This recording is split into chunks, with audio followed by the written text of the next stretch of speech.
Bon, bah salut, petite vidéo du samedi. Donc là, on est samedi, on est 17 janvier. Je suis en train de regarder un peu ma tronçonneuse parce que c'était un peu pour vous expliquer. Bon, là, le tracteur est parti. Donc ça, ce sera pour la prochaine vidéo. J'ai pas encore fini totalement. Là, la dernière fois, j'ai dû l'enlever en vitesse parce que j'avais du travail à faire et du coup, c'est vrai que j'ai pas filmé le reste. Mais bon, ça, ce sera dans la prochaine. Euh, j'ai changé le guide parce qu'en fait j'arrivais plus à tronçonner parce que je me suis posé la question au départ et la chaîne paraissait moins épaisse que le guide. Et en fait moi là j'ai remis un guide Rollo et là moi j'avais un guide Duro. En fait le Duro c'est qu'il n'y a pas de roulette au bout. Il n'y a pas du tout de roulette. En fait, c'est le métal qui fait coulisser, qui est plus épais et plus dur, et qui fait coulisser la chaîne. Et celui-là, du coup, il n'y a pas d'usure au bout, parce qu'il y a un roulement, juste ici. Et en fait, il s'avère que, je sais pas si vous le verrez en vidéo, mais en fait, juste ici, il y a une arête. Et en fait, à force de coulisser au-dessus, les deux arêtes qu'il y a là dans la glissière, elles s'aplatissent en fait avec l'échauffement un petit peu malgré qu'il y a de l'huile, etc. Et du coup, il faut le limer en fait, toute l'arête sur là toute l'arête autour. Il faut le meuler. Donc là, je vais essayer de prendre un disque à lamelles. Bon là, c'est un vieux, mais et puis c'est une. En fait, et puis je vais venir un peu limer. Bon bah pas comme un malade, juste pour dire de faire le raccord, enfin de que ce soit bien plat. Et en fait, je vais le limer. Et puis après, comme ça va pas faire de gorge parce que là en fait ce qui se retrouvait c'est que l'épaisseur du petit bourrelet qui se fait, il élargit le guide et ça coince quand j'essaye de tronçonner, surtout quand j'essaye de tronçonner à plat. Quand je tronçonne comme ça, je suis pas trop embêté, mais quand je tronçonne à l'horizontale, j'avais des problèmes parce qu'à chaque fois je forçais, mais la chaîne tournait, mais le guide coinçait. Et je pense que c'est ça. Donc là, j'ai mis celui-ci. Je vais tronçonner avec celui-ci dans les prochaines fois. Et puis celui-ci, c'est celui d'origine de la machine. La machine est de... je ne sais plus. Je savais, mais je ne sais plus. Ça doit être 2000... non, ça s'est effacé. Bon, c'est pas grave. Euh, 1993. Ouais, c'est pas 2000. Et bon, elle a pas été achetée en 1993, mais ça fait déjà une paire d'années, et moi, on me l'a donné. Donc, ça lui fait du bien. Là, j'ai ça. Là, j'ai les petits patins. Pour ceux qui connaissent, il y a des petits patins là qui font coulisser la chaîne qu'on voit juste devant mon doigt. Ils sont usés, c'est pareil, je vais remettre à neuf. Bougie, pas de problème, donc ça va. Et puis, voilà, ce sera reparti pour un tour. Donc là, je vais faire ça. Et puis, si j'y pense au moment où je vais le réutiliser, je vous ferai un retour d'expérience. Ça va pas être tout de suite parce que déjà celui-là, il va faire de l'usage. Et puis un jour, peut-être, je changerai pour mettre celui-là pour regarder si la réparation a fonctionné. Donc ça. Et puis, bon, là, j'ai acheté aussi pour ceux qui ont un peu, qui vont suivre aussi de l'après garnissant parce que je suis en train de refaire la cabine d'un Fiat 190 pour un patron chez qui je bosse et puis qui me le prête. Donc je lui refais quelques bricoles pour que ce soit un peu donnant-donnant. Comme il me le prête gracieusement, c'est la moindre des choses. Comme je sais faire, enfin, je bricole pas mal. Je suis en train de lui refaire la cabine parce qu'il y a des trous en bas du pare-brise. Enfin, je te mettrai peut-être une ou deux photos là. Et du coup, ça me prend pas mal de temps. Là, je suis arrivé au mastic de finition. C'est pour ça justement que là, j'ai acheté ça, mais j'ai réussi à en retrouver. J'en avais encore du bon qui était bien fermé et tout, donc je suis en train de le réutiliser. Donc je vais le finir déjà. Et puis je m'attendais pas à ce que ce soit une aussi grosse boîte.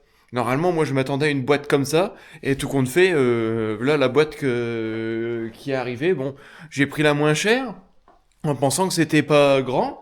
Et puis en fait, je savais même pas, mais là, apparemment, c'est anti-corrosion parce que, d'après ce que j'ai lu, il y a des pigments anticorrosifs à l'intérieur qui évitent à la rouille de réattaquer sous le mastic. Mais bon, déjà, le mastic, il est mis sur une tôle saine. C'est décapé à blanc, donc y a pas de problème.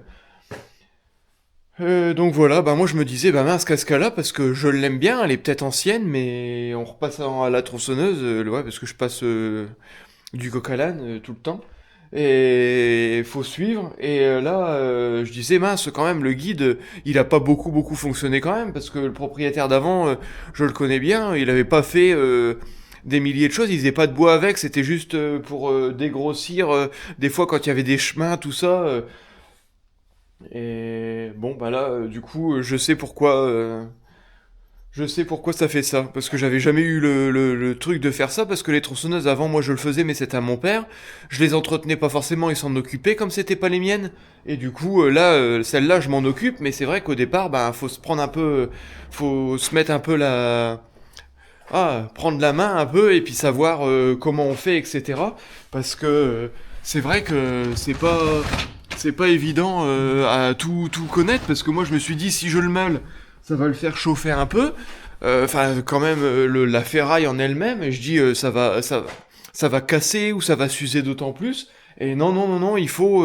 C'est même marqué sur le nouveau guide, juste ici, là, parce que c'est là où je l'ai vu. C'est marqué. Vous voyez, en fait, là, c'est la gorge, et là, ça fait deux petits bourrelets qui ressortent à force de l'usure.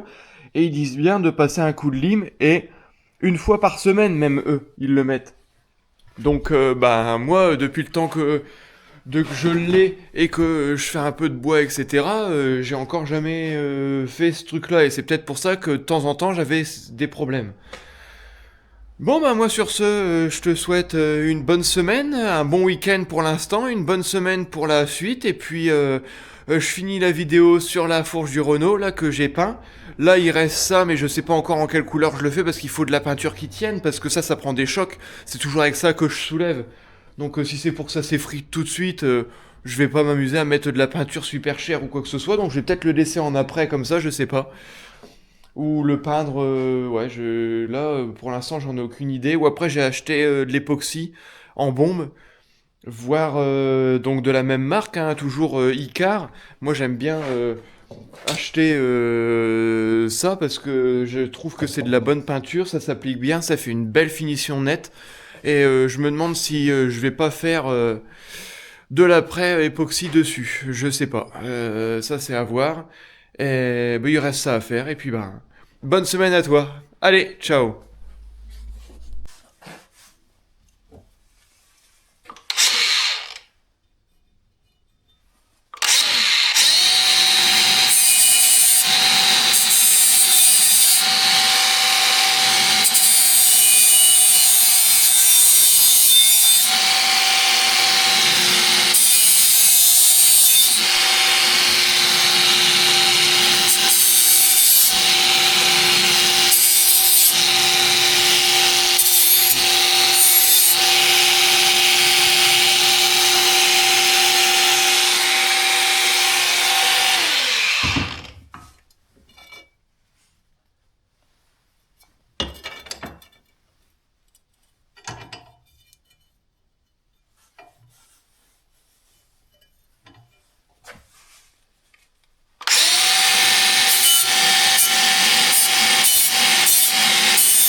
t'ai repris quand même pour te montrer ça entre deux.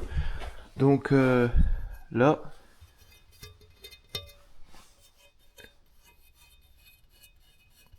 Bon, c'est super abrasif, donc faut pas forcer ni rien. Faut juste frôler au-dessus.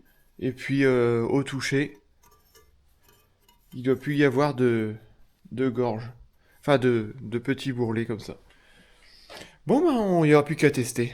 Et puis, je te laisse pour la suite. Et puis, je t'incorpore ça entre deux. Et puis, t'as déjà la fin de vidéo juste après. Allez.